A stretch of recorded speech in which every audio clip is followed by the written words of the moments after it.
Mesoamérica,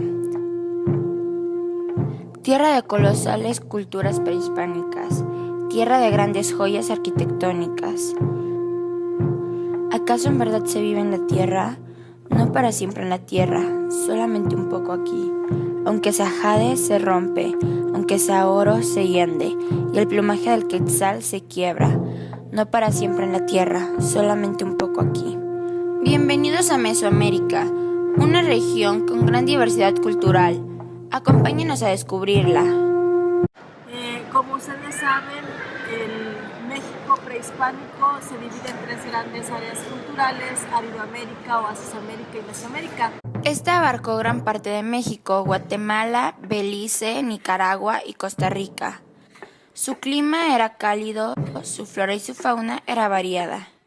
Mesoamérica es la región en la cual se asentaron y se desarrollaron la mayor cantidad de culturas prehispánicas porque tuvo a su favor elementos geográficos como el clima, como la vegetación, lo que hizo posible pues que se desarrollaran estas culturas. Su agricultura era basada en chinampas y huertos. Recolectaban maíz, tabaco, tubérculos, maguey, zapote, entre otros. Su economía estaba basada en la agricultura. Este se contemplaba con la caza, pesca y recolección. Contaban con mercados establecidos donde vendían cerámica y adobe. Mira, los gobernantes eran personas muy respetadas, eran personas que deberían de pertenecer a la nobleza. Y bueno, dependiendo de la cultura de la cual hables, también recibe diferente nombre el gobernante. Por ejemplo, si hablamos de los purépechas, pues era el Cazonzi, ¿no? Así es como se le conocía. En el caso de los aztecas era el Hueytlatoani. Y esa era la forma en cómo podían ascender a ocupar este lugar, pero derivado de la nobleza. Era un grupo social privilegiado dentro de la organización mesoamericana y no cualquiera podía llegar a ser gobernante. Su gobierno era teocrático militarista. Los gobernantes tenían que contar con un conocimiento sobre religión y militar. Estaba estratificada la sociedad. Sabemos que el gobernante pues era la máxima autoridad y el que estaba en la cúspide. También por ahí encontramos otro tipo de grupos sociales, la nobleza propiamente dicha, y bueno, ya en la parte final podemos encontrar pues a todo lo que era el pueblo, que en el caso de los aztecas recibía el nombre de los macehuales, pero antes de ellos pues estaban otros grupos como el pipilti, y también en la nobleza pertenecían los sacerdotes a la misma. La sociedad era estratificada. Se conocen dos clases sociales, Pipiltin y Macehualtin, y están sólidamente estamentadas. Hacer prevalecer la paz, el orden en su organización. Es cierto que se atentaba contra la vida, no te puedo decir que esté a favor de ello. Sin embargo, también es admirable que por medio de todas estas cuestiones sí se hacían respetar los derechos y se vivía en un clima pues sí pacífico, pero también con mucho temor, porque se trataba de personas hasta cierto punto agresivas. Y la religión era politeísta, es decir, la cosmología azteca, por ejemplo, planteaba la teoría de los 5 soles y la necesidad de sacrificar a los seres humanos en rituales de adoración a sus deidades. Su mitología integraban a los 4 elementos como 4 soles a saber. Atonatiuh era el sol de agua, Hecatonatiuh el sol de aire, Tletonatiuh era el sol de fuego, y la mujer Tonacacíhuatl era el sol de tierra.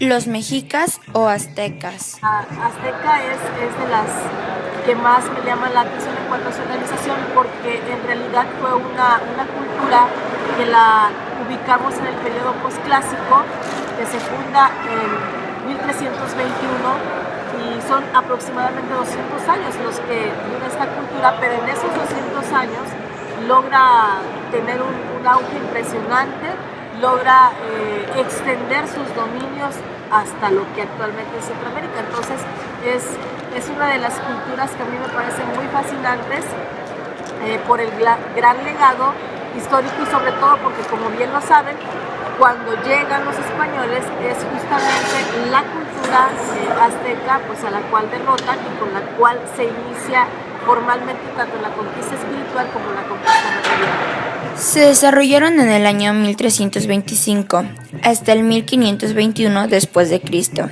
Ellos pertenecían al grupo de los nahuas. Migraron hacia el Valle de México a principios del siglo XII y se asentaron en la isla mayor del lago de Texcoco. Alcanzaron un alto grado de tecnología y cultura. Eran gobernados por una monarquía electiva. Su religión demandaba grandes sacrificios humanos, especialmente al dios de la guerra. Los aztecas tuvieron un final abrupto con la llegada de los españoles en 1521. Cultura mixteca.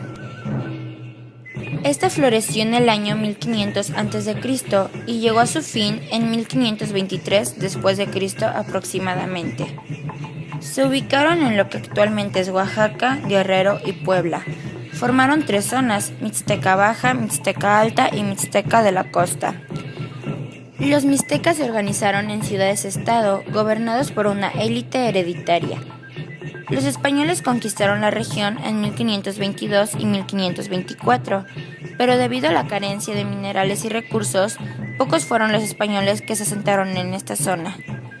Los purépechas son un pueblo que habitó en una región al noroeste de Michoacán, principalmente en Uruapan y Pátzcuaro. También ocuparon algunos de los valles inferiores de los estados de Guanajuato y Jalisco. Como la mayoría, su religión fue politeísta y estuvo asentada alrededor de un universo de 3 partes: cielo, tierra e inframundo. Su dios más importante fue Curicahueri, dios del fuego, la guerra y el sol. Cultura totonaca. En el siglo XV, los aztecas catalogaron a la región de los pobladores de la cultura como Totonacapa, que se extiende aproximadamente desde Papantla en el norte y Zempoala en el sur. Cultivaban maíz, yuca, calabaza, frijol y chile, pero se destacaron por la producción de ámbar líquido y algodón. Los principales centros totonacas fueron Papantla, Jalapa y Zempoala. Los totonacas de Zempoala se unieron a los españoles y junto con los tlaxcaltecas contribuyeron a la conquista del Imperio Azteca. Dentro de nuestro estado de Guerrero, la cultura mezcala es de las más representativas. Si bien es cierto, no tiene tanto reconocimiento a nivel nacional, pero para nosotros los guerrerenses pues es una cultura de la cual debemos sentirnos orgullosos porque también fue muy importante. Se desarrolla en el periodo clásico y bueno, hasta nuestros días contamos todavía con vestigios de La Organera, que es una zona arqueológica justo donde se asentó esta cultura, que sabemos también que favoreció a ello pues la presencia del río Balsas, y que en ese tramo justamente recibe el nombre de río Mezcala. Cultura mezcala. No se sabe mucho de esta cultura, la cual tuvo su centro ceremonial más importante, llamada La Organera, en el municipio de Zumpango de Eduardo Neri Guerrero, llamada así ya que se encontraron una gran cantidad de órganos humanos en una de sus fosas. Se tiene la teoría de que la cultura olmeca es sucesora a la mezcala, pero esto solo lo dirá el tiempo y más estudios.